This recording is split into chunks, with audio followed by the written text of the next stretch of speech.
Welcome to Waiting on the Trade, a comics book club for people who can't keep up with monthly comics. I'm Matt Ledger. I'm Patrick Fitzgerald Fleck. And I'm Simon Payne.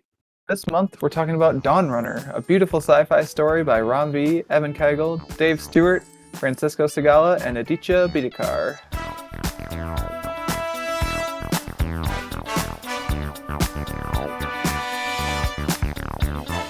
Now, in case you need a refresher, Dawnrunner is the story of Anita Marr and her new prototype mech, the titular Dawnrunner. Anita is a star pilot for the Cordenware Corporation, and she battles kaiju on TV for the world to see.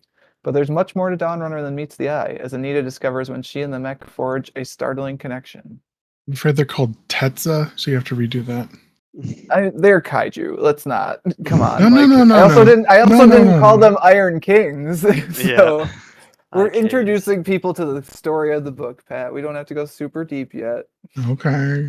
Get into all the world building that is there that is not quite fully realized. But that's a discussion for later. Simon, welcome back. Thank you for having me.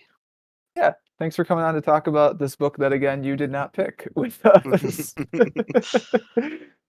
My comic reading is I read like a bunch of comics in 1 month and then like do other stuff for a while and don't for months at a time. And then you asked me to do this and I'm like, oh crap, I haven't read anything in like 6 months. But yeah, you guys threw out a couple ideas and this is one of the ones that I think was it Pat that decided on this one or suggested this one? It was high on Pat's list, and it's also been high on my list. I got to read like a couple issues of it when it was coming out in single issues because I was still on review copies for one of the comics websites I wrote for at that time, which is now defunct. So like I got to read like chapters 1 and 2, and then I was like, oh, I'm in. Like I'll buy this in a trade. So I'm interested how you heard about it though, Pat.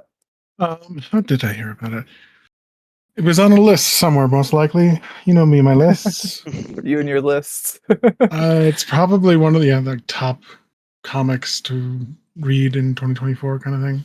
Gonna say I could see it being on a most anticipated list because like Ram V, who is a writer who we have talked about previously with Jono for Graffiti's Wall, Mhm. Star continues to rise, like is doing cool things, including some DC stuff.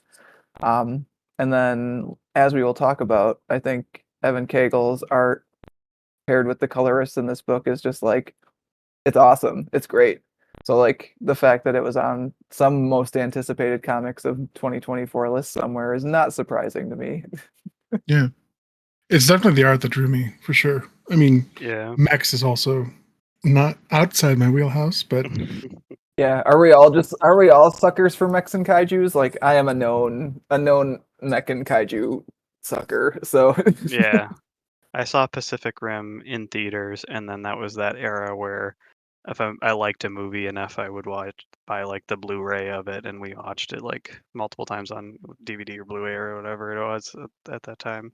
Mhm. And I remember being disappointed by the sequel, but really like the universe of Pacific Rim especially. I So refuse to Yeah. watch the sequel for I have Pacific not Rim seen the because I sequel liked either. I liked the first one so much and it like wasn't the same people involved and I was like yeah. they're not gonna do it.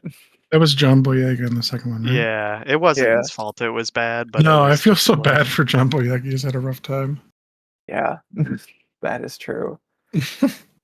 I mean, so we were just talking about Pacific Rim before you hopped on the call for the recording, actually, Simon, because like it's so clear that this is so very influenced by Pacific Rim, and like it's not something that Rom especially is like trying to hide. Like I've got a couple interviews I'll put in the show notes about this book and like kind of what the influences are and like what the thoughts going like the inputs to the outputs sort of mhm. thing. Like it's very clear in both those interviews that like it's like very much Pacific Rim and then apparently like mixed with Arrival, which I've only seen bits and pieces of. So I don't know if that tracks for you guys. I don't know if you've seen It Arrival, but does, but only very lightly at the end of the comic.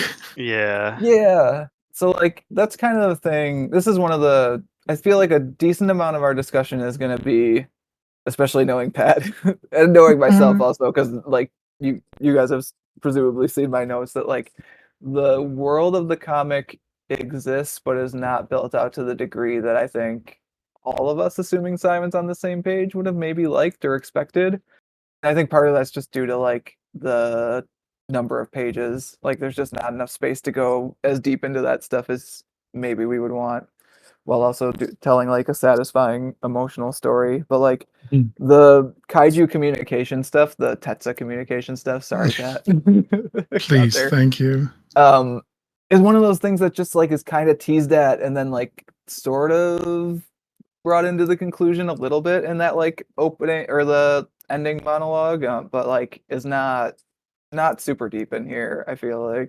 Yeah, I felt like it was used once when like the Prime Tetsa shows up. It's like, oh, they're calling for help. It's like, oh, I'm glad Yeah. you finally figured out what they're saying right at this moment. Yeah. Couldn't have figured that one out. Thank you.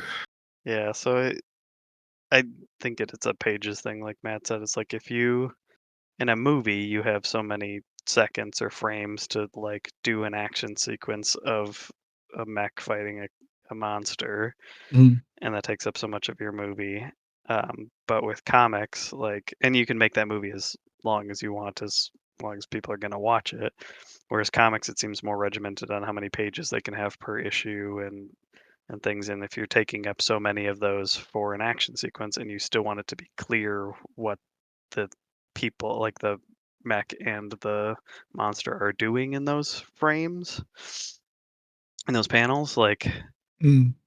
that takes so much, and then you're only left with so much room to do exposition and character building and things like that. And I I'm fine with just like a hack and slash kind of thing too. But then by the end of it, it seemed like, yeah, oh, we need our conclusion. Let's just rush in and throw some like a epilogue Well, the paragraph in fact that there. it's literally still a scene with paragraphs of text is like, well, this has a So different feel than the rest of the comic.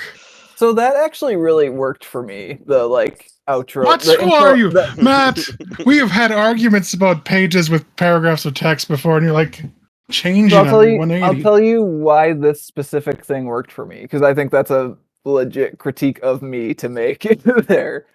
I liked both the intro and the outro of this because they very much reminded me of like the intro and outro narration you'd get in like an anime movie, like a 90-minute to 2 hour long anime movie where they're like there's a little bit of Sure. like voiceover narration to get you in, and then there's like a little bit of voiceover narration that kind of like carries you out and sums up what happened and tells you a little bit about the theme of the story and like what could But be the happening intro had next. multiple scenes that it was told over, whereas this is just a The still. outro kind of does until the last page, which is it's a little bit text dumpy. I will give you It is the that. last page that I I think have it's set problems up with. well. So Yeah, I mean yeah, I could get that. I think it's a nice. I think the page is set up well at least, but I think that's a fair point that like that is a bunch of text on a page. I'm not going to be the one who tells you you're wrong about that. like I'm Yeah, okay with text on a page, but yeah, I get that it's just the summation and like they're trying to tie it off and close it off. But yeah, the fact that the arrival thing about the Tetsa were coming to help progress our what technological. Yeah, that just comes out of nowhere. I have Like yeah. no, and what? like that's just It a What doesn't is theory seem to be also. founded on anything. to push and- No. human techno evolution? At that point, I was like, what was that? What are They you just doing? they just sacrifice themselves for it. They're just like, we're just gonna keep coming through this portal to help you guys out. Like that's okay, we need to advance these humans. How are we gonna do it? Sending monsters that have like abilities and they'll use it's so like what? Maybe it's humans from the future who have bred these monsters and sent them back into the past. I would take Also, it, we're man. calling them monsters. They may not be monsters. They may just be Maybe they're normal humans. creatures. Maybe what the humans look like in the future. They might be. Like I didn't like what they did with Pacific Rim, where it's like, oh, they're aliens engineering these monsters as their weaponry. That was sort of like, okay, sure, but like it was there. It was a plot point throughout the whole thing. It's not just like, oh, and by the way, Yeah, it kind of just comes the in at the Tetsu were end. doing it for us. I mean, What? I think it's also similar to Pacific Rim in that it does very much want to talk about more the emotional story at the core than actually like care about the world around it a little bit. I think Pacific Rim Sure. does a better job of fleshing out than this does, but like I would say the actual emotional story at the core of Dawnrunner is good. About family. It's, Yeah. I mean, it's not even just about family, but yeah, it's about family. Yeah. Yeah. And like maybe that's where the Arrival comparison comes in. It's not the like actual Tetsa stuff, it's the mind to mind stuff within Dawnrunner. So, and just to like kind of like lay that out, hopefully people who are listening to this have read the book because otherwise I don't really know what you're doing here. But so Dawnrunner basically has an OS that is powered by a human mind, and so Anita, when taking Dawnrunner out for that first fight, like gets into some sort of panic response and basically starts meshing with that mind. A guy named Ichi who was there when the Tetsa were first coming through this portal. And so they're kind of communicating through time, but not really because he's a brain in a robot. But the way that their minds intermesh is actually really interesting. Because like you think at first that she's just seeing his memories, but find out that she's not. Like her mind is kind of like weirdly co-opting his memories and pulling them in directions that things didn't actually happen in. So I really enjoyed that part, especially on a second read. I feel like I didn't get quite as much of the nuance on the first read, and that's probably because I just steamed through looking at the pretty pictures. But I really like the like some of the nuance of that and like the intricacies of it, especially on the second read. Yeah, because he still thinks he's in his last days of on Earth, and like she's interrupting his mission to try to get to safety with his family, Yeah. and trying to parse out what was real or what's him or her was pretty interesting, especially with the visuals overlaid on that with like a cyberpunk like screen glitch of one person's face over the top of the other. Yeah, which is so cool. And it's cool every time it's done. Like it never gets old throughout the whole book. Like whenever that weird layering effect comes in, it's always neat. I did like what Aditya Bidikar did for the lettering also to kind of separate out Anita and Ichi, where like if she's in his quote unquote memories, like her text bubbles are like ghostly, like they're kind of transparent. Hmm. Um, and then also like their caption boxes, like one of them is white with black and one of them is black with white. I think that was a really neat solve for making sure like you know who is talking when, and also like you kind of get this ghostly feeling of Anita intruding upon his past life. What did you think about the relationship between Anita and Ichi Pat? You've been a little bit silent on the emotional story. Um, I thought it was all right. That's I fair. I feel like I don't know. I was trying to come with terms of the sudden inclusion of a third plot point at the end of this comic, and I was trying to like rationalize how it had nothing like I don't know.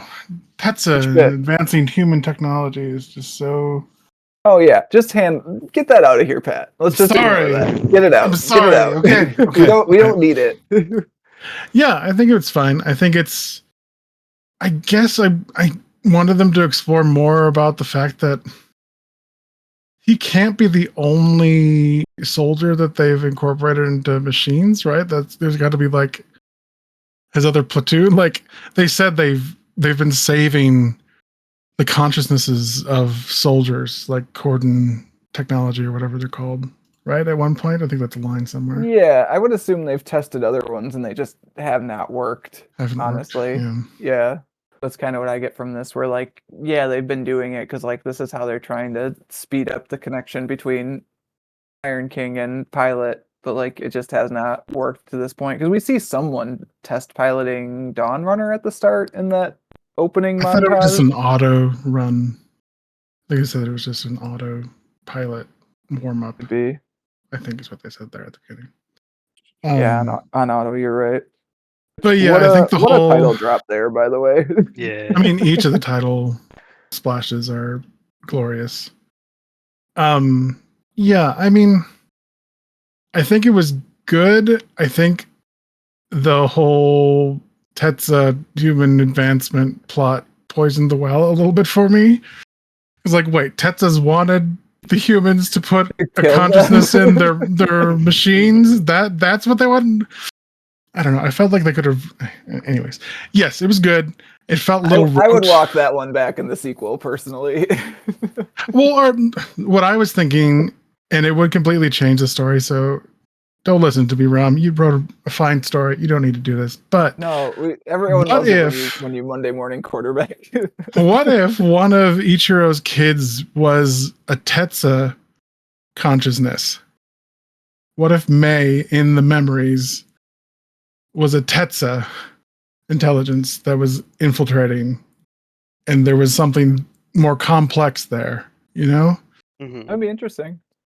And then there could have been it sort of ruins the like wholesome ending they have, but like there's the whole thing about Annie gets like regenerated inside of Dawnrunner at the end. That's how they save her. Mhm. Mhm. And there could be some sort of like wink or like her like eyes flash a different color there at the end or something like, oh, is it Annie in there or is it Annie and something else? I don't know. Different story. They definitely do talk about using like pets biological material, I guess would be the Yeah, thing. they have Like like the in regrowth the stuff. Yeah. yeah, which is how Dawnrunner ends up looking like fucking Mhm. wild at the end of this book. Yeah, it has a Fucking tongue. It's like, eldritch nightmare. what's It's going got a on? mouth with teeth. What that tongue do? I don't understand. No, I think the emotional story served its purpose. I didn't feel like it was treading new ground though. Yeah, I Yeah. think that's fair. And I think I feel that way about a lot of the world building stuff too, to the same degree. And I think Yeah. the emotional story for me gets a little bit over it because mind melt stuff to me is always going to be interesting. The art for those bits is also doing a lot of interesting stuff.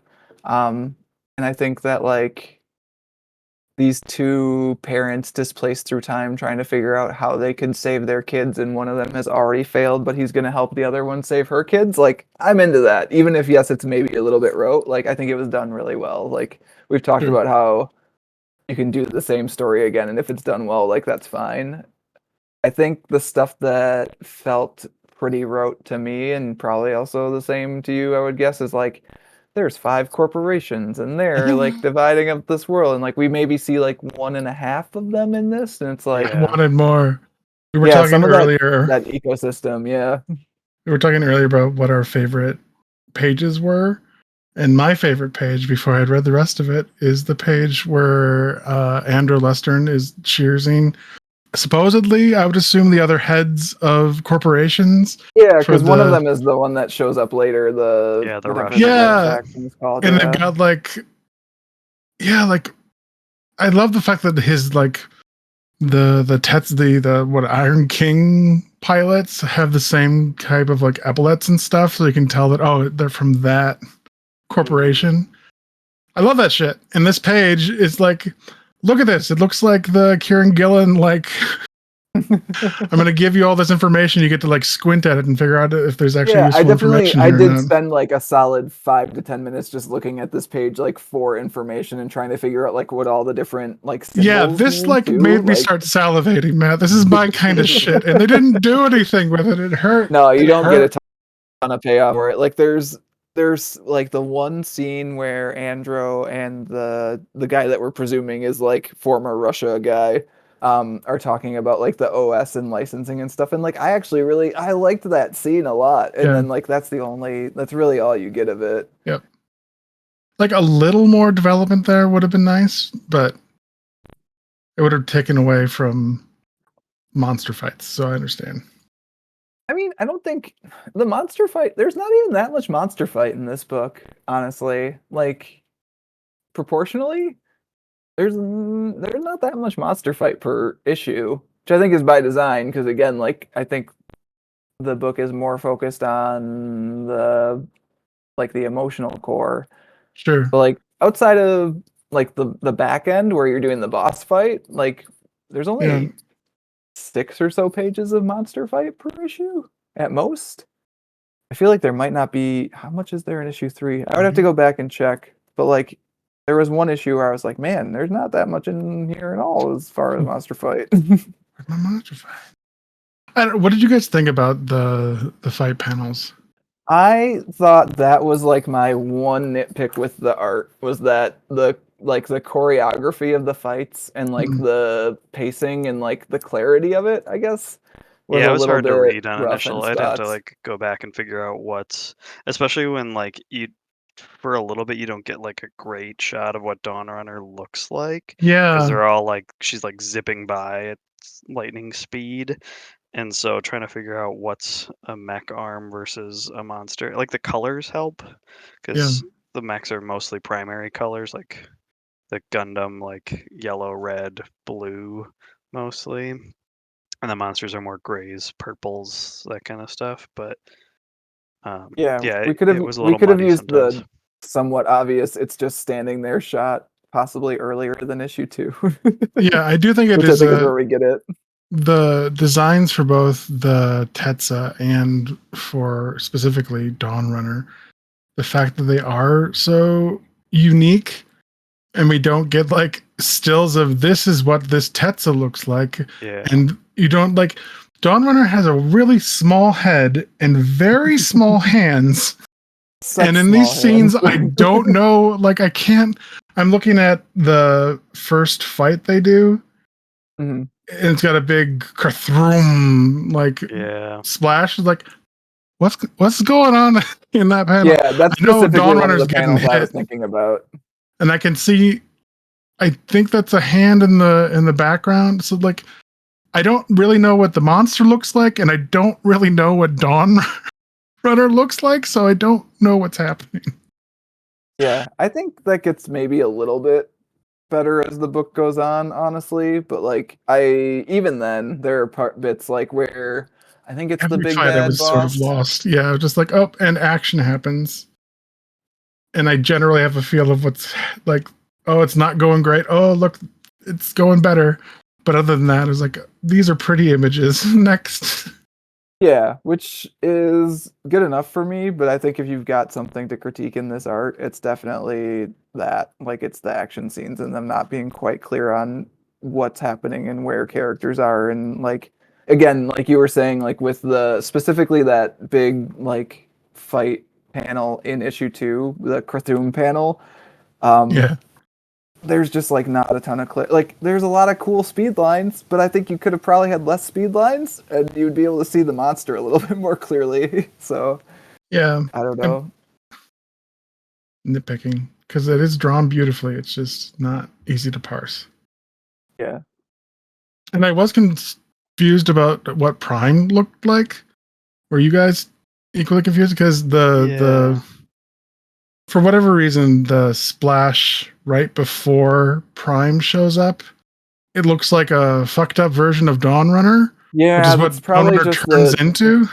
it's the issue 4 cover, which like is also confusing because Dawnrunner doesn't really even become that until issue 5. Yeah, so I'm like, oh, why does the Prime Tetsa look exactly like Dawnrunner? And I then, wonder I wonder about this sometimes with comics that are collecting like single issue comics where like I think we've had this discussion. It might have even been with Simon, I don't know, but we've had this discussion where it's like you put the cover to the single issue in and it's supposed to be like a chapter break, but if you don't Yeah. do it, obviously, yeah, it just looks like another page of the comic. So Put a like caption or a blank page or something in or between just so like people a know. so like or on the cover put like some sort of like issue order number. and then Yeah, yeah like the because they do it on the next page, right? Like I actually really like the design of this book other than this thing we just discovered I don't like, but like I think Tom Muller did like a pretty Tom Muller's like the Krakoa designer person yeah, also, could Pat. So definitely like tell. Yeah, yeah, it's like it's very similar, right? So like the page right after it has some of those like very obvious tells of like this is the next chapter, like those chapter design 4. elements. Yeah, Yeah, like you could put them over the cover and probably be fine to make that more clear. And like yeah, that's a thing we've had come up in multiple books now, and that's interesting to think about but that because it's threw not me for something that sure. It's like, oh, wait, no, that isn't what the Prime looks like. Never mind. well, the other thing is that Prime on the previous page is like all weird, like white, silvery, Gloopy. gray, and blue. Yeah, And then like when you get to the actual "Hey, we're fighting" is like There's a bunch blood of baby colored. faces. yeah, and the baby faces turn into monkey faces. It's like, okay, so this thing is shifting around, I guess. hmm Yeah, Yeah, that's the other Unfortunately, it's thing. This is kind of like a teardrop or like a Christmas It had ornament a shape. mask face. Yeah, some I sort of like guess. weird owl mask with a glowing eye behind it. Yeah. Yeah, and then suddenly it's got a bunch of spikes and stuff. And you're like, what? Yeah. But it's I don't got two legs and a caboose because we see that shot later on. It's like, oh, I mean, it's damn. very shapeshifty overall. I mean, how do you illustrate a shape shifting like gelatinous monster like in still images? I don't know. Like this. Yeah, like that. Look at the glutes on that prime though. Hot damn. So, which of the title drop pages is your guys' favorite title drop pages? The ones where it says Dawnrunner and you can hear the theme music playing in your head if it had theme music. Yeah. Yeah, essentially, right? Simon, you got one? I mean, the initial one's pretty cool with her going on her like The jogging around the warm wall. up run. Running at and dawn. yeah, A it's dawn run. the smoking splash page is pretty cool where it's like Dawnrunner's still in the fight. Yeah. What else we got? I think my favorite is the Eldritch Abomination Dawnrunner. The final one. With the wing in the fire and then the prime in the foreground. That's some Yeah. good shit right there. The last one's good. I think I'm on the Dawnrunner standing there beat to hell but still in the fight one personally because that's the one you're just like you just hear the theme music. Okay, so now here's my follow-up question. Is there one in chapter 3? Because I spent probably That's what I'm looking at right now. Too much time trying to find one in chapter 3 and I did not find one and it irritated me. Chapter 3. I don't think there is one. She just came. Yeah, it's like memories and then them pulling her out of the tank. And then it's Jeff Goldblum Andro. Yeah, there was a page that I thought like if it was in this issue, it would be on these pages, and I think it would be the page 2 burning and 3. city behind. Yeah. Yeah. If kids and if it's in this issue, it should be there. So the fact that it's not there makes me feel like either A, it was never there, or B, somehow it got dropped in the collection. It's definitely that. Like it's got the same wide it's got the vibe, that right? the other ones. Like they should have had it in like the black of the fire and smoke to spell out Dawnrunner. Forgot that one of these kaiju looks like, is it Doomsday or Abomination? I always get them mixed up. One of the Superman villains. That's like Doomsday a big, then. Oh, the jawline. Spiky, yeah. I did see. That's one of the things where it's like, yeah, I like that there are weird nicknames for the kaiju, and also I hate that there are weird nicknames for the kaiju, and it's like a televised sport. And like we didn't quite dig into that as much as I was hoping, especially based on the interviews too. Like I think the interviews set my expectations a little bit of like, oh yeah, we're gonna talk about the weird like commodification and like capitalism of like conflict, right? Like, and we didn't really like a little bit we did, but we didn't like. I don't know. I was talking to Pat a little bit before we hopped on the recording too. Of there's a trend recently of miniseries going from like 6 issues to 5 issues, and this is the 5 issues, and I'm like, I wonder if they're. I mean, this is probably far enough out that it was probably planned the way it was planned. I don't think there was anything there, but like, I would say the last page says otherwise, but yeah, it could have used a 6th issue. I don't know, man. I think the last page matches the vibe. It's got I just watched a 2-hour anime movie vibe. I guess. I mean, yeah. I don't know what you do past and Anita's body was regrown and Annie was saved. And by the way, they did it all for us. So we started nitpicking a little bit and talking more about like the story side of it, like good and bad. Do we want to circle back to what we had started discussing and then came off of a little bit of just like the art is rad? The art is rad. That's so cool. I mean, it's true. It's just given. That's why you don't have to talk about it. You You don't just talk look about at it. So I was trying to answer the discussion guide question of like describe the comic's overall style, and I really feel like it is just like you are just watching like a mech kaiju anime, and I feel like being able to say that the art is that fluid is one of the higher compliments I can give a book. Like when I'm just like reading the book and I feel like I'm watching animation in a way. Mhm. It's real good. It's the good shit. Like love it. Like that's what I want most of the time. Is like I like that's part of why I feel like the first time I read it, I went through maybe a little bit too quickly. Is like I just wanted to keep turning pages. Yeah, I you were talking about like the mech kaiju kind of art style, obviously, and like genre, but I think the other half of it is like cyberpunk Ghost in the Shell kind of Yeah, for stuff. sure. Mhm. You've got the first days of the invasion and like the glitchy faces and stuff, and even like Bykov has like the little eye socket goggles, like what's his face Yeah. from Ghost in the Shell, Well, the and bomber jacket that Anita wears. the Akira kind of Yeah, thing. Kira Yeah. jacket that she's Yeah. wearing. Yeah. Yeah, definitely, definitely. And like the I don't know how much of this is a thing in there, but it kind of for me it's sort of a reference, like the bodysuit too, even for the mech with like all the wires and stuff, like that sort Sure. of thing. Hmm. A rainy kind of noir Blade Runner-y city, future city kind of thing too.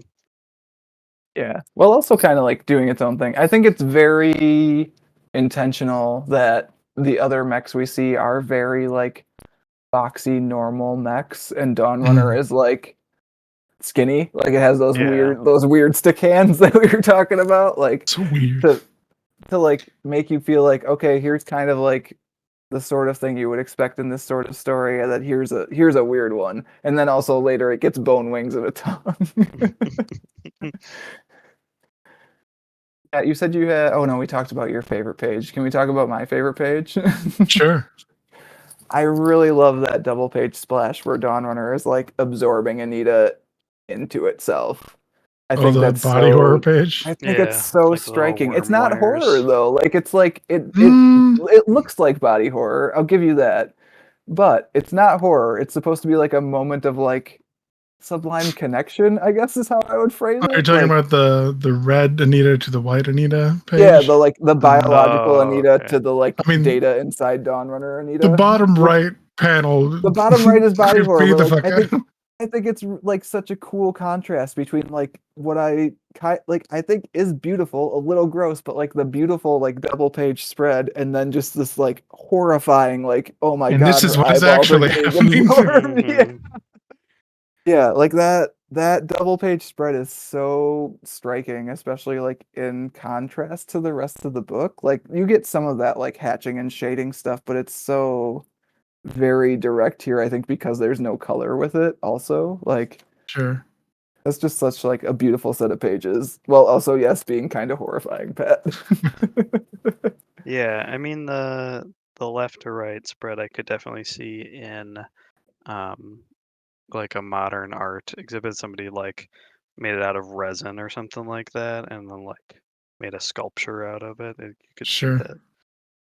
Also in the top left, that Ichiro and Anita like melding into each other like plant growth. Kind Circuit of like boards. a yeah, with the conductors and stuff, and Mhm. it's like Last of Us, or do either of you guys watch Annihilation? The No, the Natalie creepy Portman. deer bear thing. No, I haven't watched. I've Yeah, I've seen that seen scene. part of it. Yeah, I've seen like 20 minutes or something of it, but not more than that. yeah, they go into this kind of like isolated bubble thing where paranormal stuff is happening and time gets really weird, and they're trying to find members of a team that went missing, and they find somebody that like grew into the wall like that, like roots, and like became like a fungal tree thing Mhm. and in the environment, and it just reminded me of that. Yeah. Yeah. Yeah, the weird like melding between people and also like Dawn Runner's whole kind of like transformation from being mostly machine to mostly biological. Like I was just Yeah. flipping through and I came to the page where like you see Dawn Runner's weird little creepy stick hands like kind of like touching its face on 108 actually, and like the second panel is you can see where Anita is like inside the head, like because there's a gash, but like it also kind of looks like Dawnrunner is bleeding green at that point because it's like losing whatever liquids it uses to run. Like, Mhm. yeah, the weird mashup of biological and mechanical stuff in Dawnrunner is super interesting to me, and I think borne out pretty well in the art as as Dawnrunner gets just weirder and weirder towards the end of Yeah. the book.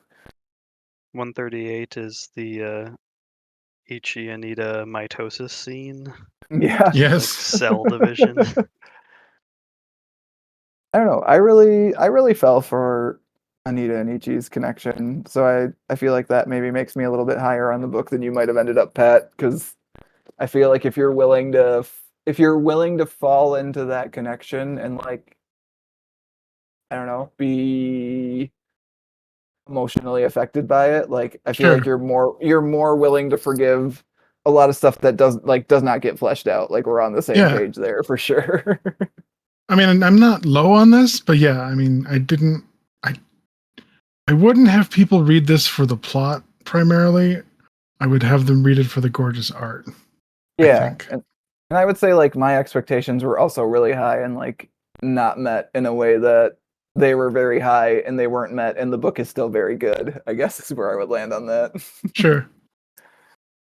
I think they're running into the fact that most things they've taken influence from, maybe other than Pacific Rim, have a deeper, like, science fiction-y story they're trying to tell, like a more philosophical bent to it, that I feel like those other medium have been more successful. They've had more time, more than not, to tell it. But I'm thinking of, like, I went back and watched some of Neon Genesis Evangelion, which I feel like had to be some influence on this. I would assume, yeah. I've actually never seen that though. You should, man. You should. I'm a fake nerd, so Same. I've seen clips and stuff, but I haven't like sat and actually watched the series. It's good. It's good. There's a reason why it's like father of all mech stories. And that obviously has philosophical questions that it's asking. Like, I didn't feel like this left me question. Like, I didn't have. I didn't really think about the questions it was asking because it didn't really ask them. Does that make sense? I don't know.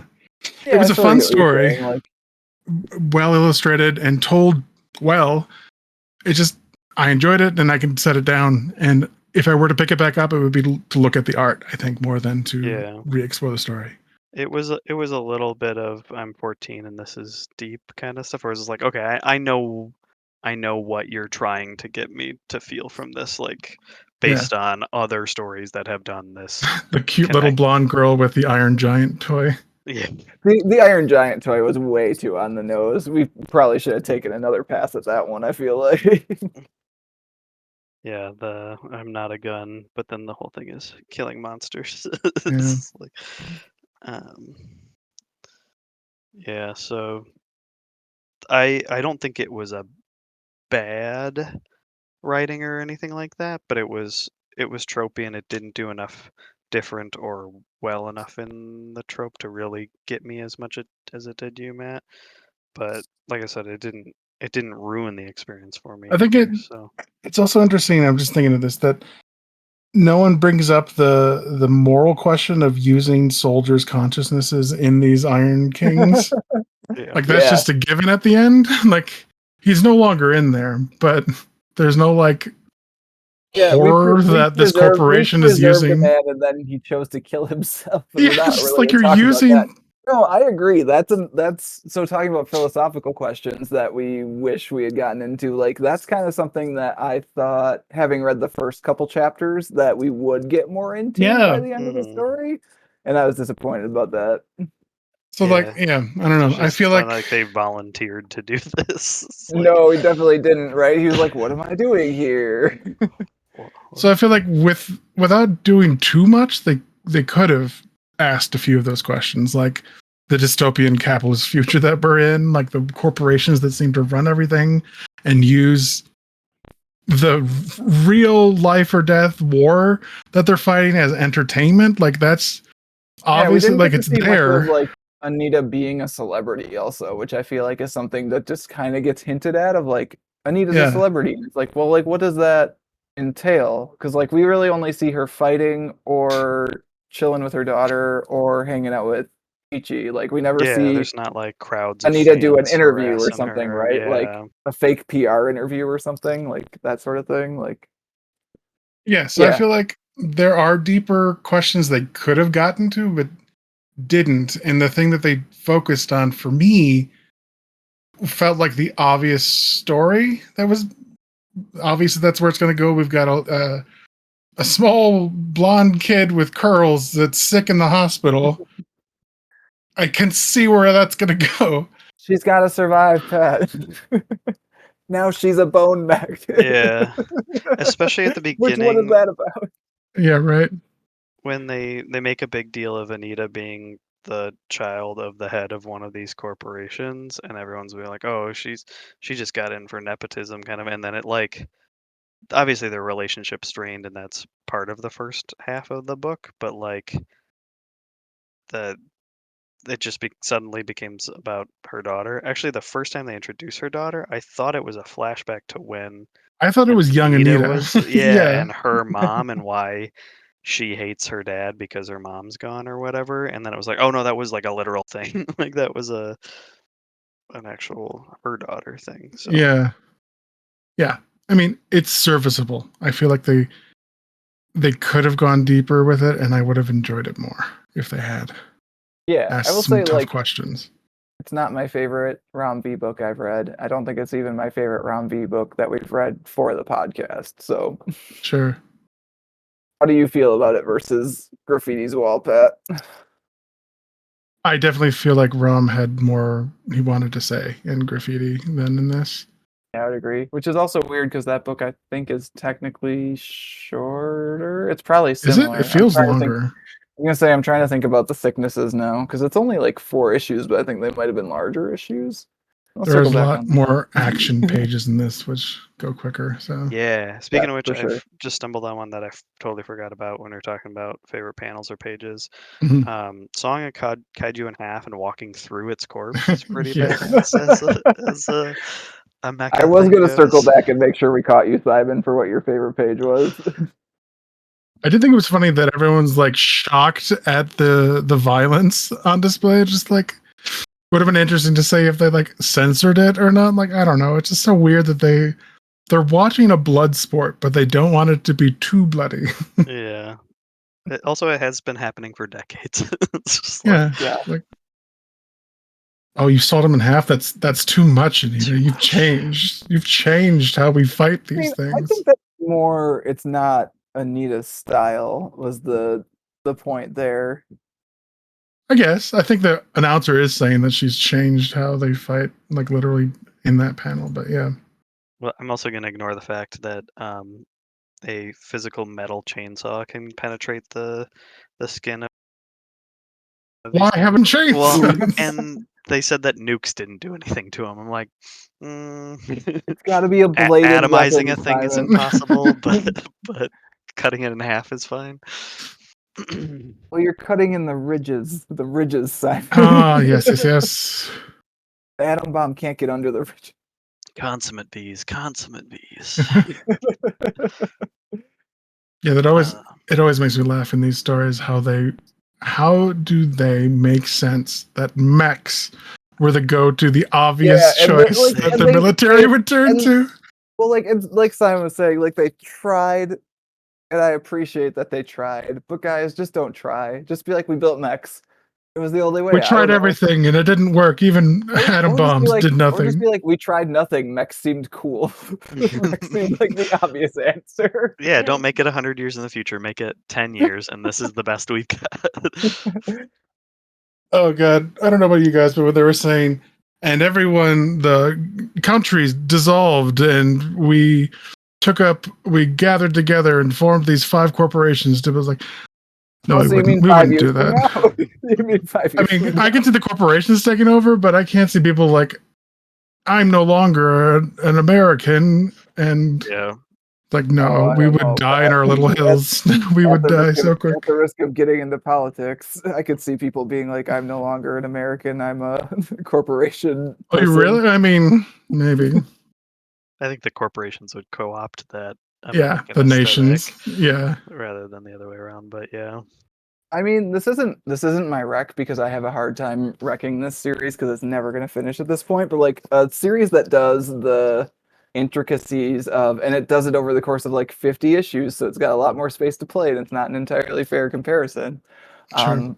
But like a series that does the intricacies of like dystopian corporations have taken over the world and like there's weird politics and like this is how people live within these different regimes like in the different corporations even like Is how it life is Lazarus? different. It's Lazarus. Like Yeah. Lazarus does it so well. And God, I wish that book would actually come back and finish because I can't recommend it to people with a full heart at this point, but like Yeah, that's pretty good. I think you can read it's really good. I'm trying to. Anyways, that's a different podcast it. or essay or something. I'm like, is there a point in Lazarus you could read to and then you could stop? I feel like there's not. Um, but yeah, so like so it's not my rec, but like if you're looking for more of that stuff, I would say Lazarus is a good Sure. side jump. As non-Rex go, I agree. Thanks, Pat. we're not. I know we're not in the official rec. I mean, we might Uh, be. I was just We looking at my might notes. be. And We I'm like, might I have don't think just we stumbled could have in. covered all of it. I mean, I did want to make sure we called out like Dave Stewart and Francisco Segala. I think the colors make the book in a big way. Yes. Also, it would probably be Mhm. just as good in black and white, but like I think, especially for the mind meld scenes, like that sort of thing, like yeah, the intermeshing of the two people, like communicating through time or biological operating systems or whatever is going on there. Like I think without the colors, that would lose a lot of power.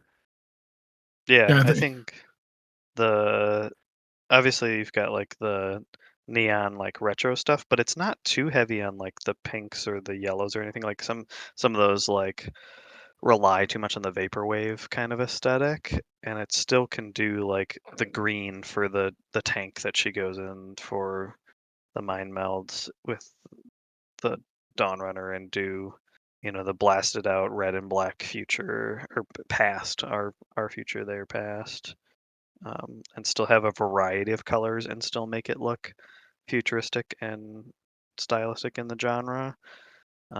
Whereas some not necessarily comics, but some colorists and other artists kind of rely on those kind of tropey colors too much. I think it had a good variety. Yeah. Pat has dropped the final title drop spread into the chat. I think probably oh, just not good. the colors are just red.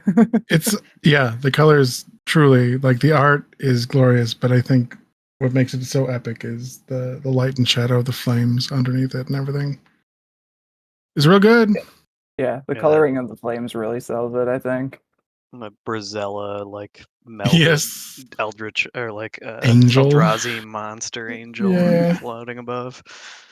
The blades becoming like weird, like I gotta look to make sure they're like bone swords or whatever, but like becoming weird bone swords, at least is what I kind of remember them looking like. Like yeah, I really enjoyed that also. I enjoyed the whole like mech to biological transformation that kind of happens because it's so beat up that it's trying to heal and it's just doing it wrong. When she's like scooping up Annie's body and it's like a skeletal hand, but you can't tell like what is metal and what is bone at that point. Yep. You were talking about post-apocalyptic future corporations with Lazarus and stuff. While we were talking about possible things for this episode, I checked out a couple other comics from the library, and one of them was The Longest Day of the Future, which is a mostly what's it called, dialogueless comic. Um, let's see if I can find a link for it. I say I found it, but I can't find a I don't know preview to if look I inside of it. Yeah, I don't know. I have a picture of the front panel, but or the front page, but it's basically um, a short story of worker drones in this dystopian future where two corporations rule the world. There's like a pig themed mascot one and a bunny themed mascot. one, and they're like playing corporate espionage, spy versus spy kind of thing with each other, and trying to like infiltrate each other's corporations and ruin them from the inside, and just like this alien crash lands on this thing, and just chaos ensues. It's silly and gory and funny and sad. So I was able to pull up some preview pages, and they look interesting. It looks cool. it's that kind of like noodle arm old animation style too. So Nice. Is that your official rec or your unofficial rec? I guess for comics, I don't know any other comics off the top of my head that I could recommend for this. Obviously, Pacific Rim, and I feel like if you like this thing, you've already seen them. But like the last 10 years or so of Godzilla movies have been really good. I will I will disagree with you on that. Well, okay.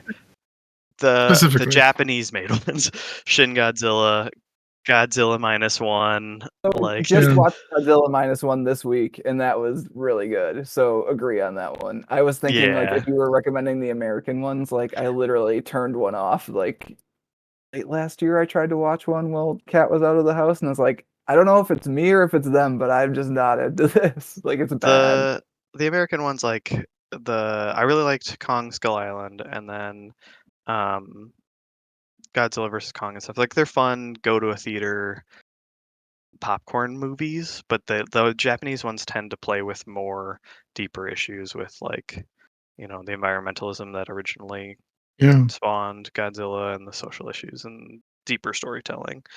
Yeah. Whereas if you want the normal like action trope fests, the American ones are the way to go. So And like so that's the thing that Ram was talking about actually in the interviews for this book is like so much of like sci-fi stuff and especially like kaiju mech stuff at this point is just playing within kind of some of the stuff we were talking about, but not really of just like stats and like weapons and like just cool action bits and not actually telling like stories about people.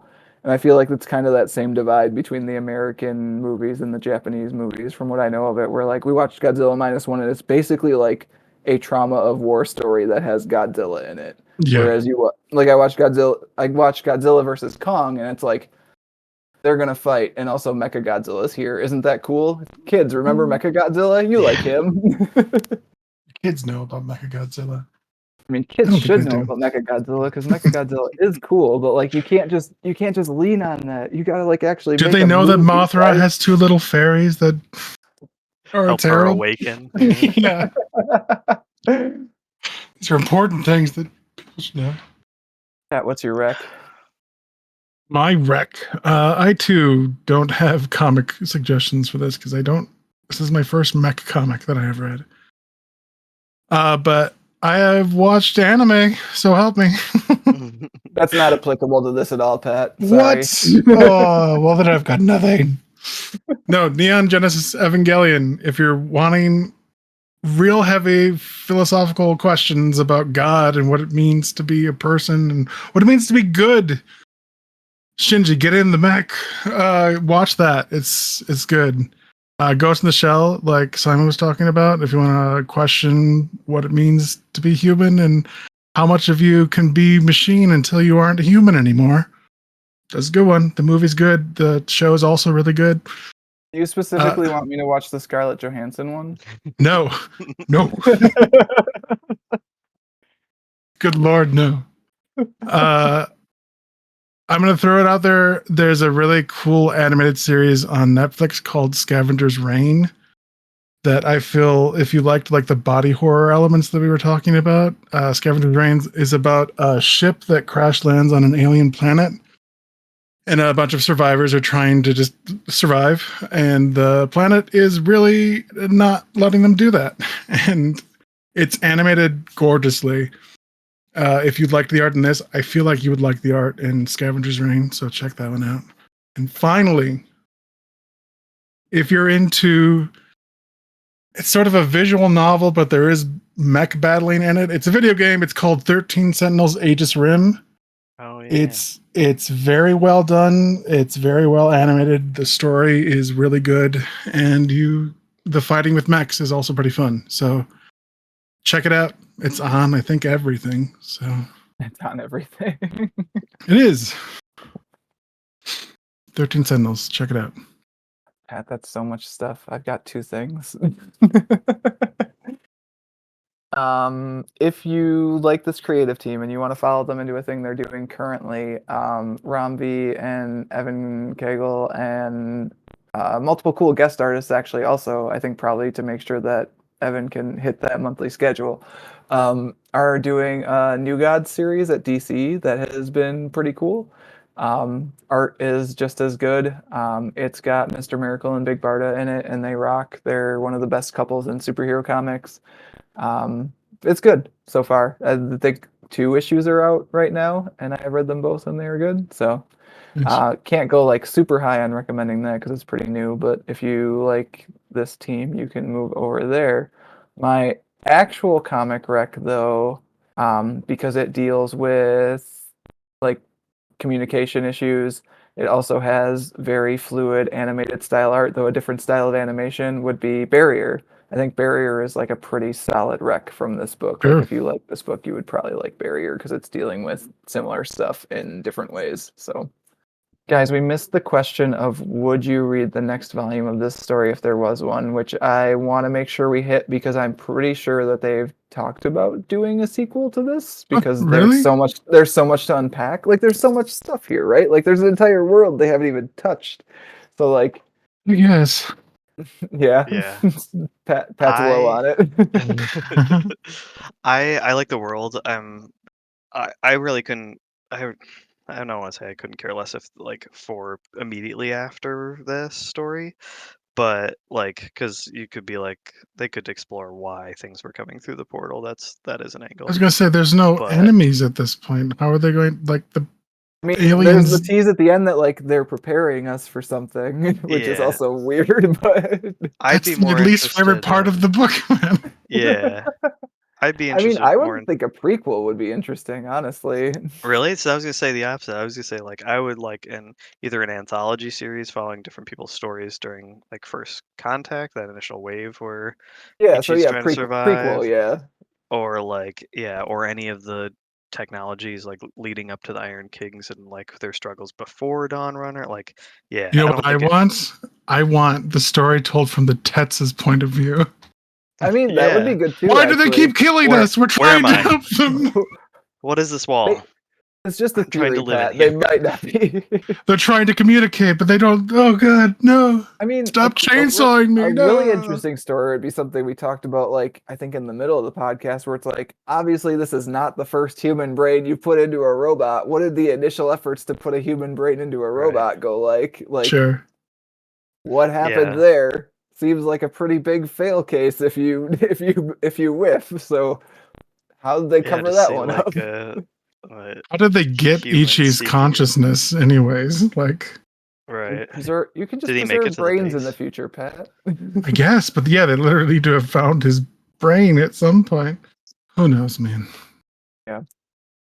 I would say to answer the question, I would read it before I bought it, if that makes sense. Like it's something I would probably like take a look at in the store, and if I like what I've read so far, I would pick it up, or like I'd look out for it in a library, and if I liked it, I would buy it. That Sure. sort of Yeah. thing. I mean, if I, Evan Kegel's doing the art, I will be interested to look From through what it. I read, it would be the same people in the same world. Well, then, So God damn it, they got me. I know, right? That's Not kind of what I good. thought. That's kind of what I thought you would say when we talked about it. I thought you'd be a little bit higher on it just because like you get more Evan Kegel art, so that's Yeah, not bad. I mean that is no offense to Rom, but I would read it to see what kind of splash panels Evan would pull out. Where are the title drops? Show them to me. You owe me one. That's true. yeah, that's what I was in. I knew we were talking about more issues of a comic, but in my head, I was also asking myself a question of adaptations because I think this would like a movie would be fine, but I think a TV show would really shine as this, either as like an anime, like Yeah, with what they've been Yeah. doing with like Castlevania and stuff on sure. Netflix. If you string this out and put a filler arc in it, oh baby. Yeah. Got a stew going. All right, guys. I think that is going to do it for this month's discussion of Dawnrunner. As always, if you want to get in touch with Pat or myself, you can email us at waitingonthetrade@gmail.com. You can also find more comics-related goodness, including my initial slightly higher take on Dawnrunner that I wrote up when issue 2 would come out at mattreadscomics.com. Simon, thank you for being a champ and rolling with, again, we picked a comic for you. I feel like we do a good job of picking good ones, like 8 Billion Genies, this one. Yeah. I think we're doing all right. So There haven't hopefully been bad ones. hopefully we're not letting you down. I think the last one I picked was the Kieran Gillen King Arthur one, and even that was from suggestions of things to look at from Matt. So yeah, no, I love being along for the ride and love the opportunity to talk comics with you guys. Thank you very much. Yeah, you're always welcome.